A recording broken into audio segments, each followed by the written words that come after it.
അഭിനയിക്കുക, ഒരു സിനിമ ചെയ്യുക എന്നുള്ളത് എന്റെ വലിയൊരു ആഗ്രഹമായിരുന്നു. പടമിറക്കി, അത്രേ ഉള്ളൂ. അപ്പൊ എന്റെ ആഗ്രഹം നടത്തി വരുത്തി. ഇതാണ് തൊലിക്കട്ടിയുടെ ഒരു ഭാഗം. മറ്റൊരു ഭാഗം എന്താണെന്ന് വെച്ച് കഴിഞ്ഞാൽ, ഞാൻ ചെറുപ്പത്തിൽ ഗാന്ധിയൻ ഫിലോസഫി ഒരുപാട് വായിക്കാറുണ്ട്. അപ്പൊ ഗാന്ധിജി എപ്പോഴും പറയാറുണ്ട് സത്യമാണ് ഈശ്വരൻ എന്നുള്ള ആ ഒരു ഭാഗം. അതെനിക്ക് വളരെ, അതിപ്പോ ഞാൻ ശരിക്കും പ്രൂവ് ചെയ്തിരിക്കുകയാണ്. പലരും പറയുന്നത് അദ്ദേഹം തട്ടിപ്പുകാരനാണ്, ഇയാളുടെ സിനിമയല്ല, സിനിമ പുറത്തിറങ്ങില്ല എന്നൊക്കെ പറഞ്ഞു. അന്നും ഞാൻ പറഞ്ഞു ഈ സിനിമ ഇറങ്ങുകയും ചെയ്യും, സൂപ്പർ ഹിറ്റ് ആവുകയും ചെയ്യും. ഇവിടെ വേലായുധത്തെയും രാവണനെയും ഏഴാറിനെയും ഒക്കെ പേടിച്ച് വരച്ച് പലരും സിനിമ ഇറക്കാതിരുന്നപ്പോൾ ഞാൻ ഭംഗിയായിട്ട് കൃഷ്ണൻ രാധ ഇറക്കുകയും അത് സൂപ്പർ ഹിറ്റ് ആവുകയും ചെയ്തു.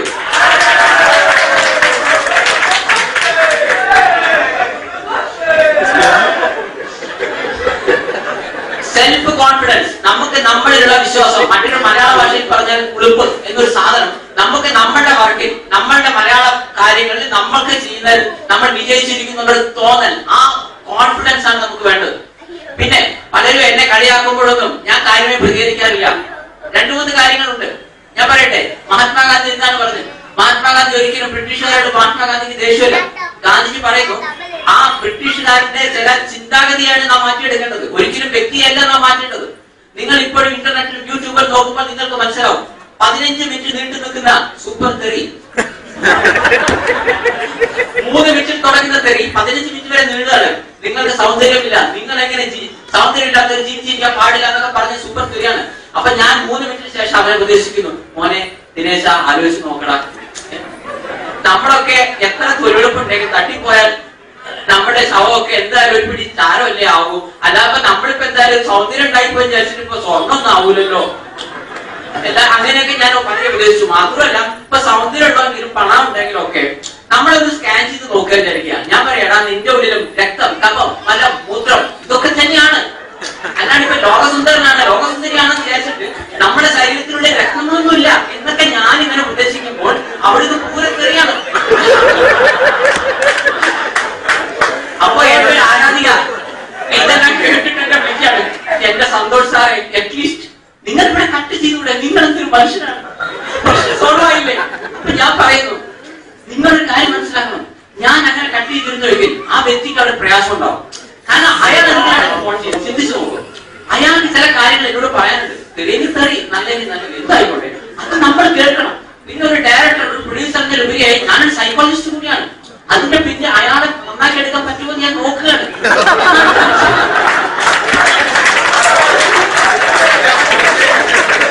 അതിന് 15 മിനിറ്റ് കഴിഞ്ഞിട്ട് ഞാനല്ല കട്ട് ചെയ്തത്, അത് IST കോൾ ആയതുകൊണ്ട് അയാളുടെ പൈസ മുഴുവൻ തീർന്നപ്പോ കട്ടായതാണ്.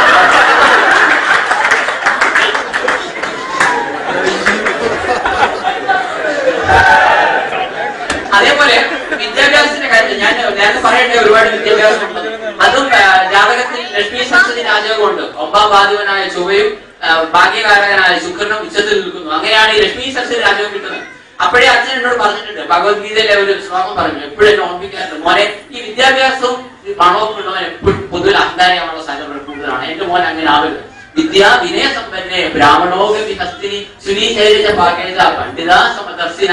അച്ഛൻ എന്നോട് പറഞ്ഞു, മോനെ ഒരു വിദ്യാഭ്യാസം ഉള്ളവൻ വിനയം വേണം, ജാടയല്ല വേണ്ടത്. ഞാൻ അങ്ങനെയൊന്നും എനിക്ക് അഭിപ്രായമില്ല. എനിവേ എത്രമാത്രം എനിക്ക് പ്രായോഗികമാക്കാൻ പറ്റുന്നല്ല. പക്ഷെ ഞാൻ പറയുന്നു, അച്ഛൻ എന്നോട് പറഞ്ഞൊരു പോയിന്റ്, നീ ഒരു ഡോക്ടർ ആവാം, നീ ഒരു എഞ്ചിനീയർ ആവാം, നീ ഒരു ഡയറക്ടർ ആവാം, ആദ്യം അവർ നല്ലൊരു മനുഷ്യനാവണം. That is important. ഒരു നല്ലൊരു മനുഷ്യനെ മാത്രമേ നല്ലൊരു ഡയറക്ടർ ആവാൻ പറ്റൂ. അങ്ങനെ ഒരു ഡയറക്ടർ മാത്രമേ ഒരു സമൂഹത്തിൽ എന്തെങ്കിലും ഒരു ചെറിയ മെസ്സേജ് കൊടുക്കാൻ പറ്റും. ഒരു നല്ലൊരു മനുഷ്യനാണെങ്കിൽ മാത്രമേ നമുക്ക് നല്ലൊരു ഡോക്ടർ ആവാൻ പറ്റൂ, നല്ലൊരു നടനാവാൻ പറ്റൂ. അതുകൊണ്ട് ഈ സമൂഹത്തിന്റെ കാര്യമുള്ളൂ, അല്ലാണ്ട് നമ്മൾ ഇവരുടെ ഒരു കാര്യമില്ല. സോ ഇതുപോലുള്ള ഉപദേശങ്ങൾ എനിക്ക് ലഭിച്ചുകൊണ്ടാണ് ഈ തൊലിക്കെട്ടി ഇത്രയും മെച്ചപ്പെട്ടത് എന്ന് ഞാൻ ആദ്യമായി നിങ്ങളോട്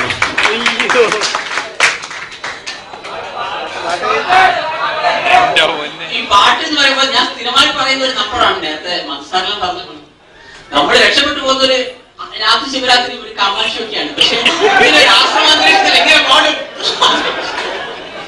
അതുകൊണ്ട് ആശ്രമ അന്തരീക്ഷത്തിനനുസരിച്ച് പാട്ട് ഞാൻ പാടാം, അതേ നടക്കും. കള്ളക്കണ്ണൻ രാധയുമായി വന്നു ചേർന്ന് കാവത്തിയാറ്റിൽ കുടിക്കുന്നേരം വന്നു കൊണ്ടുകൂടി കണ്ണൻ താനന്ന തന്നാലെ തലേ കണ്ണൻ താനന്ന തന്നാലെ കണ്ണൻ താനന്ന തന്നാലെ തലേ കണ്ണൻ താനന്ന തന്നാലെ ഗോകുലനാഥനായി കള്ളക്കണ്ണൻ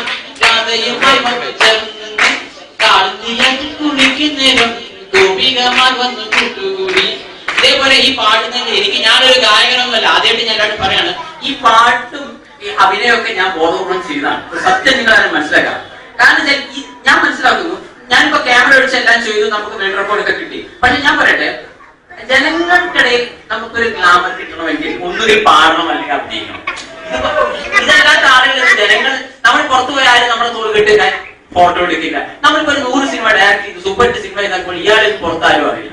അപ്പൊ എന്നെ സുഖം പ്രസക്തിയായിരുന്നു എനിക്ക് പ്രധാനമായിട്ടും വേണ്ടിയിരുന്നത്. അതുകൊണ്ടാണ് ഞാൻ ബോധപൂർവ്വം അഭിനയിക്കുകയും പാടുകയും ചെയ്തത്. കാരണം വെച്ചാൽ ഇപ്പൊ വേറെ ആൾ കഷ്ടപ്പെട്ട് എഴുതിയ സ്ക്രിപ്റ്റ് വേറെ ആൾ കഷ്ടപ്പെട്ട് ഡയറക്ട് ചെയ്യുന്നു, വേറെ ആളുകൾ നമ്മളെ മേക്കപ്പ് ചെയ്യുന്നു. ഇതൊക്കെ ചെയ്ത് പലരും സ്വന്തം വീട് മിച്ചമൊക്കെ പണം എടുക്കുമ്പോൾ 10 ടേക്ക് എടുത്ത് അഭിനയിക്കുന്ന നടനെ മാത്രമേ ഇവിടെ ജനങ്ങൾ കൈവടി കൊടുക്കുന്നുള്ളൂ. ചിന്തിച്ചു നോക്കും നിങ്ങൾ. ഒരിക്കലും അതിന്റെ പിന്നിലുള്ള എഫർട്ട് ചെയ്യുന്ന ഒരാളെ നമുക്ക് വേണ്ട, അവരെ നമ്മൾ അറിയുന്നില്ല. അപ്പൊ എനിക്ക് മനസ്സിലായി, അഭിനയിച്ചിട്ടില്ലെങ്കിൽ നമ്മൾ പ്രശസ്തനാകില്ല. അതേപോലെ തന്നെയാണ് ഗായകരുടെ കാര്യം. ഞാൻ ആരും ചെറുതാന്ന് പറയല്ല, പക്ഷെ ഞാൻ പറഞ്ഞത് ഇവിടെ പ്രശസ്തിയാണ് നിങ്ങൾ ആഗ്രഹിക്കുന്നെങ്കിൽ എന്ത് സൗണ്ട് ഉണ്ടെങ്കിൽ നിങ്ങൾ പാടണം. ഒരു കഴിവില്ലെങ്കിൽ നിങ്ങൾ അഭിനയിക്കണം. എന്നാലൊക്കെ നിങ്ങൾക്ക് രക്ഷപ്പെടാൻ പറ്റും. ഇത് ആശ്രമാന്തരീക്ഷത്തിൽ music is the name of love.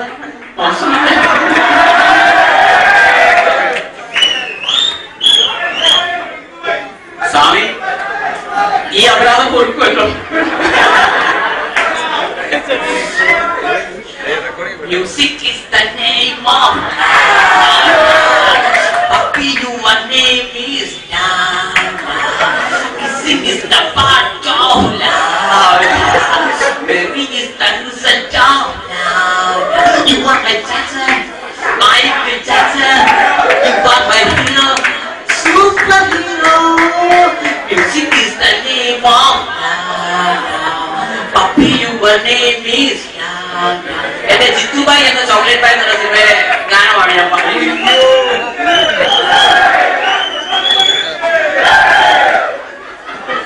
Cinema ഇറങ്ങി വെറും 2 ആഴ്ച കൊണ്ട് എനിക്ക് ഒരു അവാർഡ് കിട്ടാണ്. സത്യം പറഞ്ഞാൽ വളരെ ആത്മാർത്ഥമായിട്ട് ഒരു ഓസ്കർ അവാർഡ് കിട്ടിയാൽ പോലും ഇത്രയും ഹാപ്പി ആവില്ലല്ലോ. അതിലും വലിയ നിലവധിക്കുന്നില്ല ഈ അവാർഡ്. അത് ലഭിച്ചിരിക്കുന്നത് മധുസാറിന്റെ അടുത്ത്. ഞാൻ സാറിനോട് പറയാം, സാറേ ഞാൻ പൊട്ടി വിടർന്നിട്ടില്ല, പൊട്ടിയിട്ടേ ഉള്ളൂ. അപ്പോഴത്തന്നെ സാറിന്റെ ഒരു അവാർഡ് എനിക്ക് അടിച്ചു മാറ്റാനായി.